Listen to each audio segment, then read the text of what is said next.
శ్రీగురుభ్యో నమః. హరి ఓం.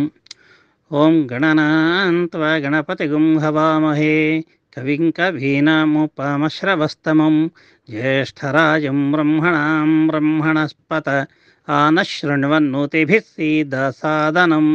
ఓం శ్రీ మహాగణాధిపతయే నమః. ఓం నమో వ్రాతపతయే నమో గణపతయే నమః ప్రమథపతయే నమస్తేస్తు లంబోదరాయ ఏకదంతాయ విఘ్ననాశినే శివసుతాయ శ్రీవరదమూర్తయే నమః.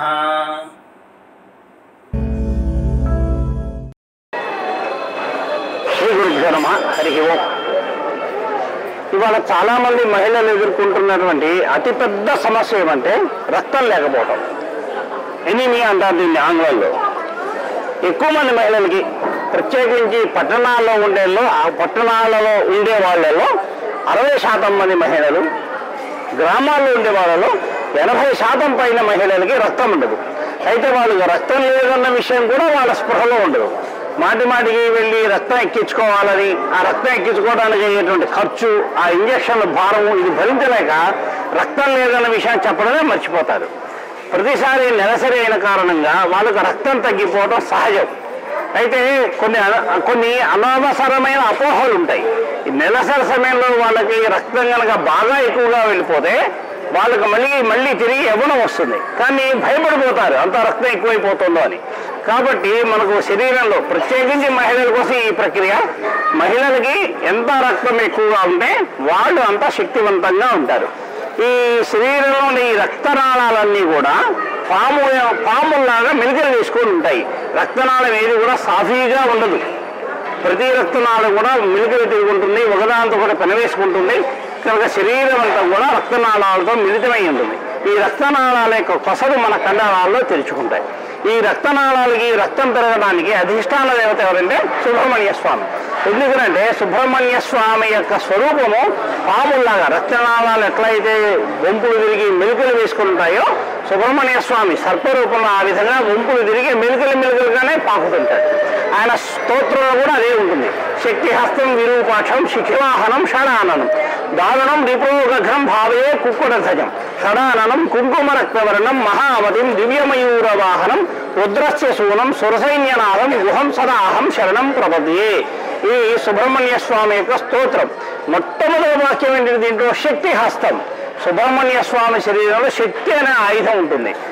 ఆయన చేతిలో శక్తి అనే ఆయుధం ఉంటుంది. శరీరానికి శక్తినిచ్చేది ఏదంటే రక్తం. ఎవరికి రక్తం బాగా ఉంటుందో వాళ్ళకి శక్తి బాగా ఉంటుంది. కాబట్టి సుబ్రహ్మణ్య స్వామి దీనికి అధిష్టాన దేవత. కనుక రక్తం తక్కువగా ఉందన్న విషయం ఎట్లా తెలుసుకోవడం, ఇది కూడా ఇంకొక ముఖ్యం. మనము డాక్టర్ దగ్గరికి వెళ్ళి రక్త పరీక్ష చేయించుకోకల్లా మన శరీరము, చేతులు, కాళ్ళు ఈ రంగు ఎలా ఉందో మన ముఖం కూడా అదే రంగులో ఉంటే మనం రక్తం సరిగ్గా ఉన్నట్లెక్క. మన కాళ్ళు, చేతులు, శరీరం ఈ రంగు కన్నా ముఖం కాస్త తెల్లగా ఉన్నదంటే మన అందంగా ఉన్నట్లు కాదు, మన శరీరంలో రక్తం లేనట్లు లెక్క. మహిళలు ఇది ప్రత్యేకంగా గమనించాలి. మీ కాళ్ళు, చేతుల కన్నా శరీరం, ముఖం కనుక తెల్లగా ఉందంటే మీకు రక్తం లేనట్లు లెక్క. దానికి ప్రక్రియ ఏంటంటే ఈ విధంగా ఒక సుబ్రహ్మణ్య స్వామి పటం చిత్రం పెట్టుకోవాలి. ఆయనకి ఒక అగరబత్తి చూపించాలి. ఇక్కడ వీళ్ళు చేస్తారు, మనం చూద్దాం. రామ హ్యాండ్ బ్యాగ్ కింద పెట్టు. సుబ్రహ్మణ్య స్వామికి ఒక అగరబత్తి చూపించాలి. అగరబత్తి చూపించిన తర్వాత 3 ఖర్జూర పళ్ళు, ముద్ద ఖర్జూర పళ్ళు 3 పళ్ళు తీసుకొని వాటిని 6 ముక్కలు, ఒక్కొక్క పండుని 2 ముక్కలు చేయాలి. దాంట్లో గింజలు తీసేయాలి. ఆ 6 ముక్కల్ని ఇట్లా ఒక చిన్న కప్పులో వేసుకోవాలి. వీటి మీద ఒక చెంచా తేనె వేయాలి. తేనె కనుక ఎక్కువ వేసుకుంటే అది తినేటప్పుడు గొంతుకు గరగరలాడుతుంది, గొంతు దానికి సౌకర్యంగా ఉండదు. అందువల్ల ఒక చెంచా తేనె వేసుకుని దీన్ని సుబ్రహ్మణ్య స్వామికి నైవేద్యం పెట్టాలి. నైవేద్యం అంటే 5 సార్లు చేయి చూపించాలి. వేసుకున్నవి వేయబడి 6 ముక్కలు తేనె వేసుకోవాలి. ఒక చెంచా అంటే నిండా వేయాలి. సగం చెంచా వేస్తే నిండా వేసినట్టు కాదు.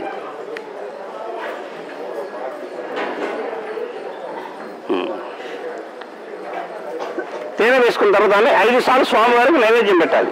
ఇక్కడ శివకుటుంబం ఫోటో పెట్టారు. శివకుటుంబం ఫోటోలో సుబ్రహ్మణ్య స్వామి కూడా ఉంటాడు కాబట్టి వీళ్ళు సుబ్రహ్మణ్య స్వామికి నైవేద్యం పెడుతున్నారు. పెట్టిన తర్వాత అది తినేయాలి. తీసుకోమా. ఇట్లా రోజుకు 2-3 సార్లు చేస్తే ఒక నెల రోజుల్లోగా రక్తం బాగా పెరుగుతుంది. ఇది చేసిన వాళ్ళు మీ అనుభవం చెప్తారమ్మా? చేశాక రక్తం ఉన్నట్టుగా శక్తి బాగుందండి.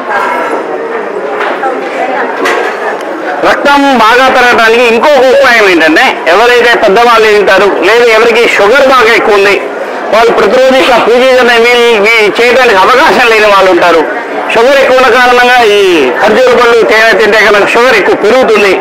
అట్లాంటి వాళ్ళకి ఇంకొక ప్రక్రియ ఏంటంటే, ఏదైనా మనం ఉంటున్న ఊళ్ళో ఒక నాగదేవత విగ్రహం కానీ సుబ్రహ్మణ్య స్వామి విగ్రహం కానీ ఉందో చూసుకోవాలి. నాగదేవత ఉంటే చాలా సౌకర్యం, లేదు పుట్ట ఉన్నా చాలా సౌకర్యం. దానికి ఆ రోజు ఏదో ఒకరోజు అంటే వారానికి ఒకరోజు, మంగళవారం కానీ శుక్రవారం కానీ ఈ ప్రక్రియ చేయొచ్చు. ఆ రోజున చన్నీళ్ళతో తలస్నానం చేయాలి, ఉదిగిన బట్టలు వేసుకొని వెళ్ళాలి, 1 కేజీ తేనె తీసుకెళ్ళాలి. తీసుకెళ్ళి ఆ కేజీ తేనెతో ఆ నాగదేవతకి, దండనాగులు ఉంటాయి కదా, ఆ దండనాగుల నాగదేవతకి ఆ కేజీ తేనెతో అభిషేకం చేయాలి. తర్వాత దాన్ని మళ్ళీ నీళ్లు పోసి కడగాలి. కడిగిన తర్వాత దానికి బొట్టు పెట్టాలి, గంధం మూసి బొట్టు పెట్టాలి, ఒక అగరబత్తి చూపించాలి, 1 డజన్ అరటిపళ్ళు పెట్టాలి. దాంట్లో సగం అరటిపళ్ళు ఇంటికి తెచ్చుకోవచ్చు. ఆ రోజుల్లో వాళ్ళు పాలు తాగొచ్చు, పళ్ళు తినొచ్చు. రాత్రికి భోజనం చేయాలి. రాత్రి భోజనంలో ఉల్లిపాయ వెల్లుల్లిపాయ లేకుండా రాత్రి భోజనం చేయాలి. ఈ విధంగా వారానికి 1 రోజు చొప్పున నెలకి 2 సార్లు 2 నెలలు చేస్తే కనుక, అంటే మధ్యలో ఒక రోజు నెలసరి రోజులు వస్తాయి, ఒక వారంలో నెలసరి రోజులు పోతాయి, కాబట్టి నెలకి 3 వారాలు అవుతాయని. అట్లా 2 నెలలు 6 వారాలు వాళ్ళు చేస్తే వాళ్ళకి రక్తం బాగా పెరుగుతుంది, గణనీయంగా పెరుగుతుంది. ఈ ప్రక్రియ చేసిన వాళ్ళు ఇప్పుడు వాళ్ళ అనుభవం చెప్తారు. నీ పేరు ఊరు చెప్పమ్మా. నమస్తే, నా పేరు అర్చన, మాది ఒంగోలు. నేను గురువు గారికి ఇలా రక్తం లేదని చెప్పాను. చెయ్యక ముందు నాది 8.1 ఉంది రక్తము. నేను 3 వారాలు ఇలా సుబ్రహ్మణ్య స్వామి ప్రతిష్ట శిలకి ఇలా కేజీ తేనె పోస్తూ వచ్చాను. 3 వారాల తర్వాత 12.2 వచ్చింది. ఈ విధంగా రోజు పూజ చేయలేని వాళ్ళు, షుగర్ పేషెంట్ ఉన్నవాళ్ళు, వాళ్ళ ఆరోగ్య సుబ్రహ్మణ్య స్వామికి కేజీ తేనె ప్రతి వారానికి 1 రోజు చేస్తే కనుక వాళ్ళకు బాగా రక్తం పెరుగుతుంది. స్వస్తి ఏతత్ఫలం శ్రీ గంగా పార్వతీ సమేత ముక్తేశ్వర స్వామి దేవతార్పణమస్తు. ఓం తత్సత్ బ్రహ్మార్పణమస్తు. ఓం శాంతి శాంతి శాంతి. ఈ ప్రక్రియలన్నీ కూడా ఎవరైనా ఇంట్లో మహిళ కనుక నెలసరి రోజుల్లో ఉంటే ఆ ఇంట్లో మిగిలిన వాళ్ళు ఎవ్వరు కూడా ఈ ప్రక్రియను చేయకూడదు. అదేవిధంగా సూతగా ఉన్నప్పుడు కూడా చేయకూడదు. నెలసరి రోజులు 5 రోజులు అయిపోయిన తర్వాత ఇంటిల్లిపాది తలస్నానం చేయాలి, పసుపు ఇల్లంతా శుద్ధి చేసుకోవాలి, ధరించిన వస్త్రాలన్నీ ఉతుక్కోవాలి.